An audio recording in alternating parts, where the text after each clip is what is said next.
पूरा चुनाव अब तो राम भक्तों और रामद्रोहियों के बीच में बंट करके रह गया है।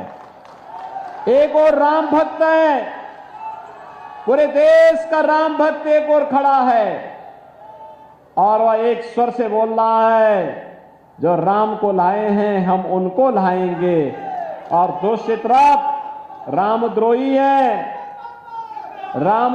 है, वे कहते हैं मंदिर बेकार बना है, वे कहते हैं मंदिर बनाने की आवश्यकता ही नहीं थी, वे कहते हैं भारत के अंदर मंदिर की क्या आवश्यकता थी।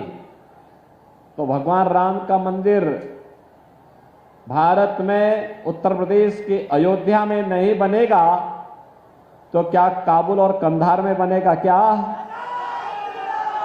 लाहौर और कराची में बनेगा? क्या अरे अयोध्या तो भगवान राम की पावन जन्मभूमि है और कोटि कोटि सनातन धर्मावलंबियों की आस्था की भूमि है। आज की अयोध्या को अगर आप देखेंगे ना, आपको त्रेता युग का रामायण काल याद आ जाएगा कि भगवान राम के समय में अयोध्या ऐसे सुंदर रही होगी। और काशी में चले जाएंगे तो ऐसे लगेगा जैसे सतयुग सामने आ गया, साक्षात सतयुग के दर्शन हो रहे हैं। बहनों और भाइयों, ऐसे ही हम लोग यहां पर नैमिषारण्य का विकास भी करने जा रहे हैं। नैमिषारण्य के लिए भी ऐसी बड़ी कार्य योजना लेकर के हम लोग आ चुके हैं। नैमिषारण्य के विकास का मतलब ढेर सारे विकास के कार्यक्रम के साथ जुड़ना।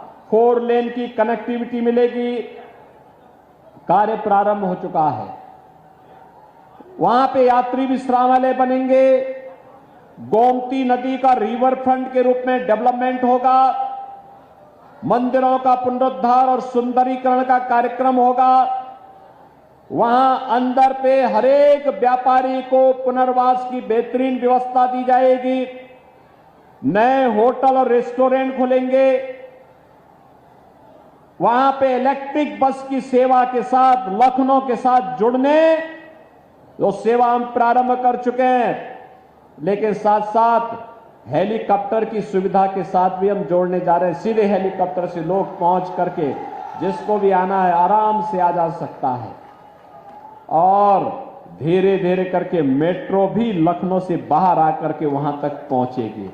कांग्रेस के समय आतंकी विस्फोट होते थे और पब्लिक से आवाज उठती थी कि आतंकियों के खिलाफ कार्रवाई करो, तो सरकार क्या कहती थी? अरे आतंकवादी तो सीमा पार के हैं। एक शब्द उनका मिलता था, सीमा पार के आतंकवादी है। और आज आतंकवाद का नेस्तनाबूद कर दिया गया। अब तो जोर से पटाखा भी फटेगा ना तो पाकिस्तान पहले सफाई देता, कहता साहब मेरा हाथ नहीं है, क्योंकि इसे मालूम है नया भारत है, छेड़ता नहीं है। अगर कोई छेड़ता है तो उसको छोड़ता भी नहीं है। बहनों और भाइयों, ये समाजवादी पार्टी क्या ये राजनीति करेगी? और इसको तो जनता जनार्दन के बीच जाने का कोई अधिकार ही नहीं है, क्योंकि इन्होंने नैतिकता खो दी है। जब सत्ता में थे खूब लूट खसोट किए, परिवार के सिवाय किसी को इन्होंने बख्शा नहीं। और पैरवी किसके करते थे? 2 प्रकार के लोगों की पैरवी करते थे, या तो अपने परिवार की या आतंकवादियों की और माफिया और अपराधियों की। आप सोचो, हर बड़ा अपराधी, हर माफिया सपा का शागिर्द था कि नहीं था?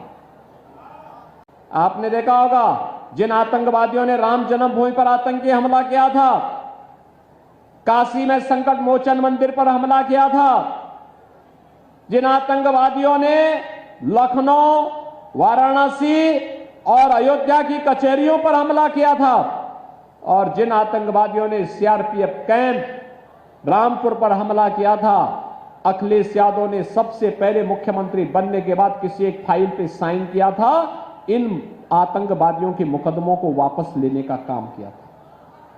वो तो हाई कोर्ट को हम धन्यवाद देना चाहेंगे कि न्यायपालिका ने बचा लिया, अन्यथा वे आतंकवादी बाहर निकलते तो फिर विस्फोट करते, फिर हमले करते, आपकी आस्था के साथ खिलवाड़ करते। आज बहनों और भाइयों, कोई आस्था के साथ खिलवाड़ नहीं कर सकता। आज आपकी सुरक्षा में कोई सेंध नहीं लगा सकता। अगर सुरक्षा में, बेटी और व्यापारी की सुरक्षा में, किसी आम नागरिक की सुरक्षा में कोई सेंध लगाएगा तो उसे मालूम है कि सेंध लगाने के पहले यमराज उसके जीवन की डोर काट करके लेके चले जाएंगे।